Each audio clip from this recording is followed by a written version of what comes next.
Wolfman is the latest horror flick to hit theaters. The movie is directed by Leigh Whannell, and Leigh Whannell, of course, is the co-creator of the first Saw film. He also has directed movies like Insidious Chapter 3, a movie called Upgrade, which I really enjoyed. It was a nice blend of sci-fi and horror, and most recently directed The Invisible Man in 2020. So when I found out that Leigh Whannell was being handed the keys to another Universal monster property in Wolfman, I got excited because he was able to give a nice fresh spin to The Invisible Man, and I was hoping he would do the same with Wolfman. But on the other side of my excitement for this, I did find out that this was a Blumhouse released film and was being dropped in January, so I feel like I tempered my expectations quite a bit for this film because Blumhouse is either going to be on my most surprising horror movies of the year list or it's going to be on the most disappointing horror movies of the year list. It's very rare that there's any sort of in between. Last year, for instance, Blumhouse gave us movies like Night Swim, Imaginary, and Afraid. All three of them were incredibly disappointing. All three of them looked like they had potential from the trailers. So again, when you're going into a Blumhouse film, it's always a bit of a mixed bag. So what did I think about Wolfman? Well,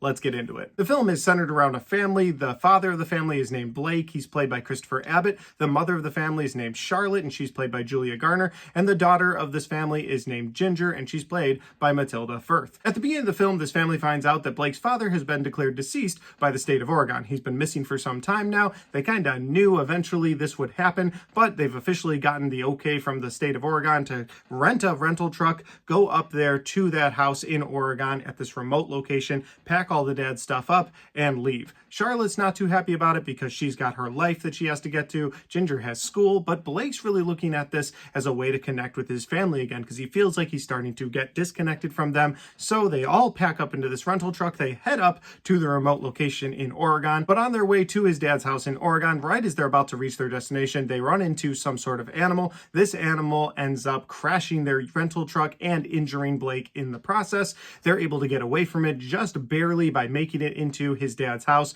barricading themselves in, and just when they think they might be safe, Blake starts to feel some sort of infection come on from the wound he received from that animal. The movie is titled Wolfman, so I don't think it's a spoiler to say Blake himself starts to turn into some sort of Wolfman. And that's the best synopsis that I can give you for this movie without spoiling anything. If that sounds like a fun synopsis for a film, if you're just a big Universal monster fan and you want to watch a werewolf on the big screen, well, it is playing in theaters now and you can check it out there. But now let's get into my positives and some of my negatives. My first positive for this movie has to be the cinematography. I thought so many shots in this movie looked so beautiful. The movie was shot in New Zealand. It's supposed to be set in Oregon. So you get so many trees, and the gorgeous landscape that they use in this movie is just really fun to look at. If you're watching this on a big screen, and I had the chance to see this in IMAX, it's just really beautiful to see some of the shots they made. There's one shot where they're driving through this forest and there's trees on either side of them, and they do this aerial view, and again, just a beautiful shot to see. Towards the end of the movie, you see Charlotte and Ginger holding hands and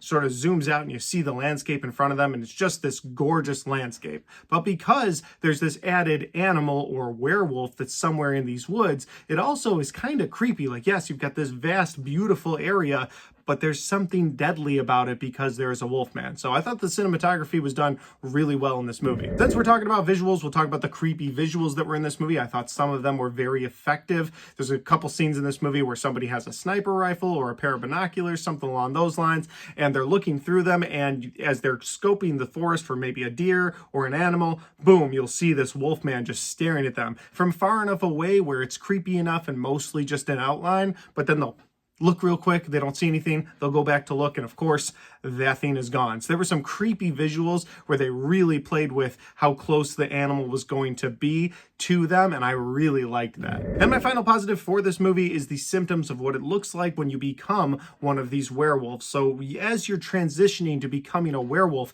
in this werewolf movie, it's very different from what we've seen in the past. That's something we'll get to in my negatives because I do think they should have leaned into some of the old lore, but in this movie, when you get scratched or bitten by one of these werewolves, you can start to turn, but it's not a werewolf full moon thing. It's more along the lines of you're just going to start to turn into one of these animals. And the reason why they come out at night is because they now perceive things very differently. And at night, things that have light glow. So as you see the dad from this family, Blake, start to turn throughout this movie, you'll start to see their view of him. And he's just like this sick guy laying on the couch and he's shivering. But then they're talking to him. Maybe they're saying something very loving, but as the camera will switch and it will zoom around to his point of view, you can't understand anything they're saying. Everything's gone kind of fuzzy. The light in their eyes is brighter, and as the werewolf effect takes more and more of an effect on his body, you see that start to happen more and more, where all he can zoom in on is somebody that's standing there. He can't see things that are right in front of him because the lights from people's eyes or different lights from their phones or different lights from flashlights really start to be brighter, and they really play into that. And so I thought that was cool, sort of a different way to see a werewolf transformation, because in a lot of past werewolf movies that we've seen, it's like, hey, the moon comes out, the person changes really quick, now they're a mindless werewolf and they go do their thing. But in this movie, the change to become a werewolf is permanent, and while it is a permanent effect, getting there is part of the battle. And so it's just this nasty transition where like pieces of your finger will fall off, where there's now going to be wolf claws, and I really like that. I thought there were some really fun things to do with the transitioning of human to werewolf, and I thought they did a good job with it. That'll lead me over to my negatives. My first negative for this movie is definitely going to be the story and pacing of this film, because the pacing of this movie is very slow, because the story itself, I feel like the story that the filmmakers had was about 40 minutes worth of content, yet they made an hour and 45-minute movie. And I remember when I first watched the trailer of this film, I was watching it with my wife, and I stopped and I looked at her and I was like,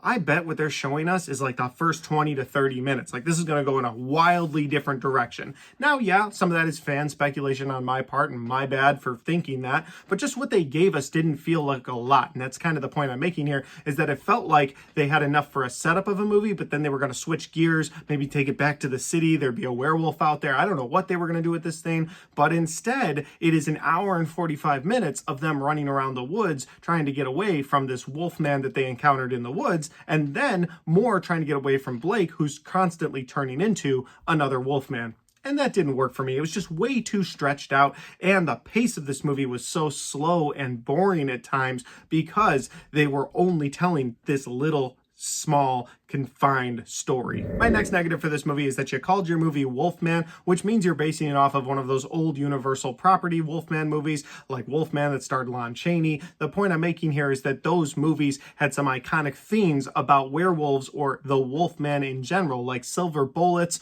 or the full moon being the effect that changes you over. Yes, in the original Lon Chaney movie, he was attacked by a wolf and he was bitten. That's when he turned into the Wolfman. So there was a lot of that lore that they just completely cut out of this movie, and I felt like that's needed if you're gonna call your movie Wolfman. You're gonna bring back the Universal property of Wolfman. I feel like you kinda need that. Even in Leigh Whannell's retelling of The Invisible Man a couple years ago, what I liked about that movie was that in the original Invisible Man, it was a scientist that took the serum, he turned invisible, and then the serum sort of made him go crazier. In this updated, fresh look of The Invisible Man, it wasn't a scientist that took it. I won't spoil the movie here, but it was a person that once he had the power of invisibility, you could see him kind of going crazier and crazier with that power of invisibility. And so it sort of played into that old lore. But in this movie, you don't really get that. Yeah, he gets scratched by a werewolf at the beginning of this movie, so Blake starts to turn.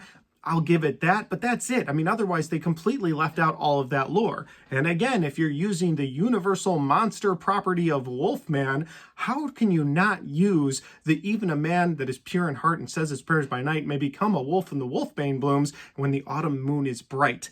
That's an iconic saying for the Wolfman, and you just completely left it out, along with silver bullets, along with the moon. You just cut out all of that Wolfman lore and gave us this, Leigh Whannell's take on what a werewolf is. Werewolf, Wolfman, very different things, but you called it Wolfman because you had the property and the ability to use that Wolfman IP. I don't know, that just bothers me. And that leads me to my final negative of this film, and that is something that actually happened in the Werewolves movie that came out last month, and that is that it seems like when a werewolf is turned into one of these mindless werewolves, well, that's just what they are. They're a mindless werewolf. They go after anything with bright eyes. They go after anything that they can attack, except when the story needs them not to. And in this movie, they do it again. Now, I'm not going to spoil the end of this movie, but there's a scene in this film where they completely take everything you've learned about the Wolfman up until this point and completely change it out of, I don't know, love for family. Family, family, family, family, family, family, family, family, family, family, family, family.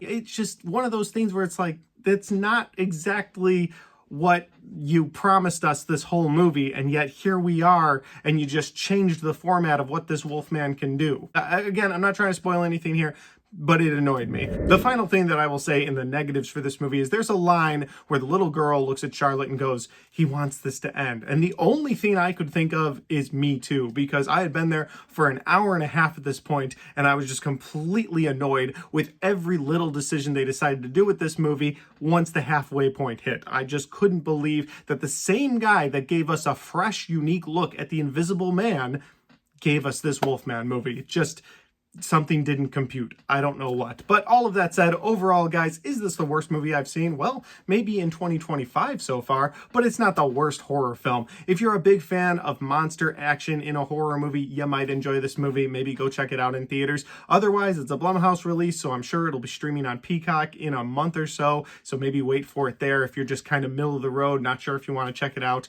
Where I personally stand on it is I don't think I'd ever give this a second shot. I don't think I'd sit down and rewatch this in the future. It's another disappointing January horror film. But guys, those are just my opinions because that's my review for Wolfman. Have you had a chance to see Wolfman yet? If you have, let me know in the comment section down below. Maybe we agree or disagree. Maybe you got something different out of it. Maybe you're like, hey, you know what you say makes a lot of sense. But other people may say, hey, what you say doesn't make a lot of sense. I'd like to know all of that. Throw it down in the comment section. With that said though, guys, if you like this, don't forget to hit the like button because it helps the video, it helps the channel, and it helps me right here. Thanks for watching.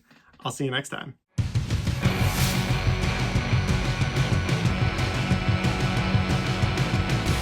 Alright guys, so we get to the end of my Wolfman review and officially my first full movie review for 2025. There were 3 other movies I already watched this year in The Damned, Den of Thieves 2, and Back in Action. I did quick reactions to those, but I didn't feel the urge to do a movie review. This one lit a bit of a fire underneath me. I felt the urge to do a review, so here you go. With that said, I will try to knock out reviews for those other ones over the next week. We'll see if that ends up happening. But if you want to check out other content on my channel in the meantime, well, I've got all of my best and worst of 2024 right there, and I've got all of my 2025 movie reviews, even though this is the first one, right there.